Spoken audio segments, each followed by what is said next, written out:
Halo teman-teman, pada video kali ini saya akan membahas materi tentang rata-rata ukur atau geometrik dan asimetris. Kita masuk pada materi yang pertama, yaitu rata-rata ukur atau geometrik. Pengertian rata-rata geometrik adalah rata-rata yang diperoleh dengan mengalihkan semua data dalam suatu kelompok sampel, kemudian diakar pangkatkan dengan banyaknya data sampel tersebut. Rata-rata geometrik digunakan untuk apa? Nah, penggunaan rata-rata geometrik cocok digunakan jika kita sebagai peneliti menekankan pada gap setiap data yang dimiliki, atau dengan kata lain, kita menginginkan adanya peningkatan dari nilai yang paling rendah karena nilai tertinggi pada kelompok tersebut tidak terlalu berpengaruh. Kapan kita menggunakan rata-rata geometrik? Metode rata-rata geometrik lebih tepat digunakan untuk situasi yang harus melibatkan pertumbuhan dan tidak bisa dilakukan apabila terdapat unsur data yang bernilai negatif karena mengikuti proses akar pangkat. Fungsi rata-rata geometrik yaitu dapat digunakan untuk menghitung rata-rata tingkat pengembalian dalam analisis finansial atau menunjukkan tingkat pertumbuhan sesuatu dalam periode tertentu. Rumus rata-rata ukur atau rata-rata geometri yaitu G sama dengan akar pangkat N X1 kali X2 kali titik-titik kali Xn. Keterangannya, G sama dengan rata-rata geometrik, X sama dengan nilai data, dan N sama dengan banyak data pada sampel. Contoh soal yang pertama, berapakah nilai ukur dari data ini? 8, 11, 13, 6, dan 4. Nah, kita masuk pada penyelesaian.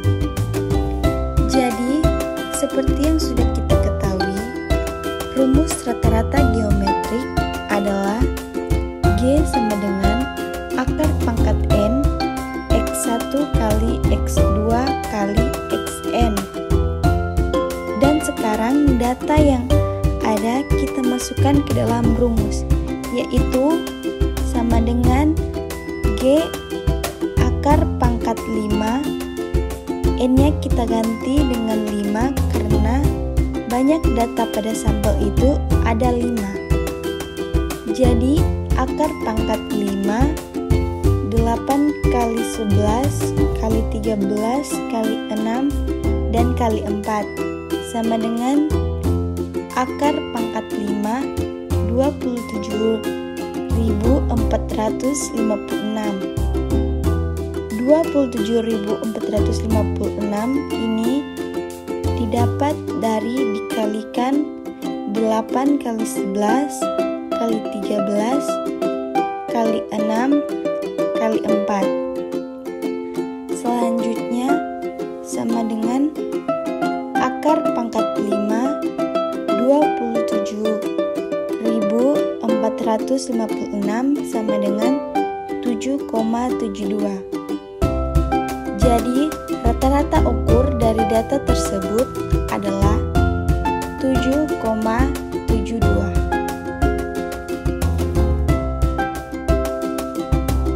Contoh soal yang kedua, diketahui Data suku bunga tabungan beberapa bank adalah sebagai berikut: 6,75, 5,75, 6,50, 6,25, 6,25, 6,10, 5,70, 5,90, 6,25, dan 5,6. Pertanyaannya, berapakah rata-rata ukur atau rata-rata geometrik suku bunga bank-bank tersebut? Nah, kita masuk pada penyelesaian.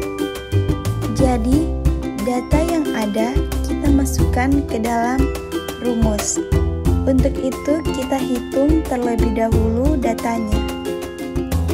Bisa kita lihat banyaknya data adalah 10. Jadi, N sama dengan 10. Untuk itu, G sama dengan akar pangkat 10, 6,75 kali 5,75 kali 6,50 kali 6,25 kali 6,25 kali 6,10 kali 5,70 kali 5,90 kali 6,25 kali 5,6 sama dengan akar pangkat 10 7075 7056,11 sama dengan 6,095. Jadi banyaknya data tersebut adalah 6,095. Contoh ketiga. Diketahui X1 sama dengan 2, X2 sama dengan 3, X3 sama dengan 5, X4 sama dengan 7. Maka rata-rata ukurnya adalah. Nah, cara penyelesaian di sini masih sama dengan cara penyelesaian contoh yang pertama dan contoh yang kedua, yaitu G sama dengan akar pangkat 4 2 kali 3 kali 5 kali 7, di mana 4 itu adalah banyak data sampel dan 2 kali 3 kali 5 kali 7 itu adalah nilai data yang ada pada soal. Jadi sama dengan akar pangkat 4 210 sama dengan 23,8. Jadi rata-rata ukurnya pada data tersebut adalah 23,8. Sekarang kita masuk pada materi yang kedua, yaitu asimetris. Sebelum kita bahas lebih lanjut, kita harus tahu apa itu asimetris. Nah, asimetris merupakan kebalikan dari simetris, yaitu gambar atau benda yang dibelah dua, namun jika disatukan memiliki sisi yang tidak seimbang atau masih terdapat kelebihan dan kekurangan sehingga tidak proporsional. Pengertian lainnya adalah sebuah objek yang memiliki sisi tidak seimbang atau tidak beraturan. Asimetris terjadi jika salah satu pihak dari suatu transaksi memiliki informasi lebih banyak atau lebih baik dibandingkan pihak lainnya. Dalam komposisi asimetris, objek gambar diletakkan tidak seimbang baik dari segi ukuran ataupun bentuk, namun tetap menghasilkan kesatuan. Contoh gambar keseimbangan asimetris. Kita bisa lihat pada gambar yang ada. Keseimbangan asimetris tidak memiliki komponen yang tersusun rapi dan seimbang seperti pantulan cermin. Selain itu, bersifat informal, lebih modern, terkesan dinamis, progresif, serta memiliki nilai lebih dengan adanya sesuatu yang berbeda pada objek.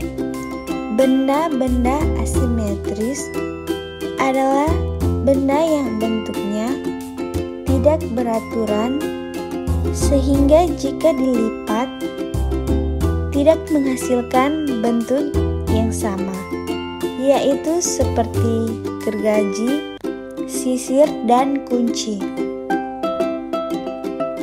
Tentu saja, sesuatu yang berbeda akan terlihat lebih menonjol dan sangat menarik, tidak terpaku pada garis sumbu atau titik pusat sehingga terkesan berantakan atau secara acak.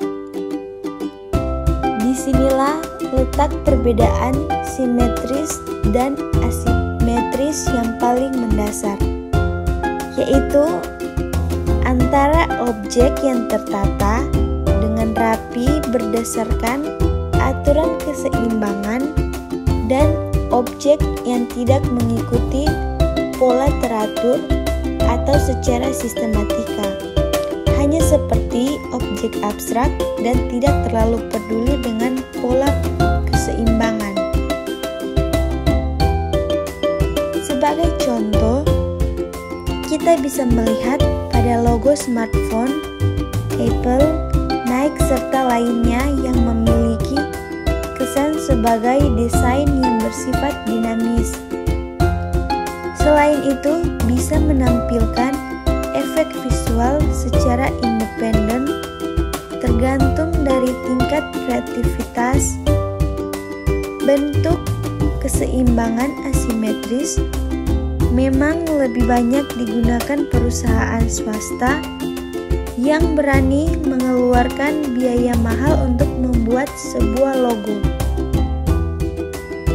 Tentu saja, setiap perusahaan memerlukan logo yang terlihat menarik di mata masyarakat sehingga lebih mudah untuk mencari konsumen.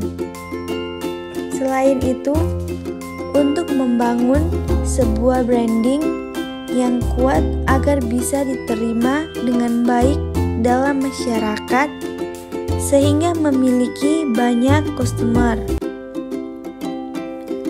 Nah, sekian pembahasan materi dari saya.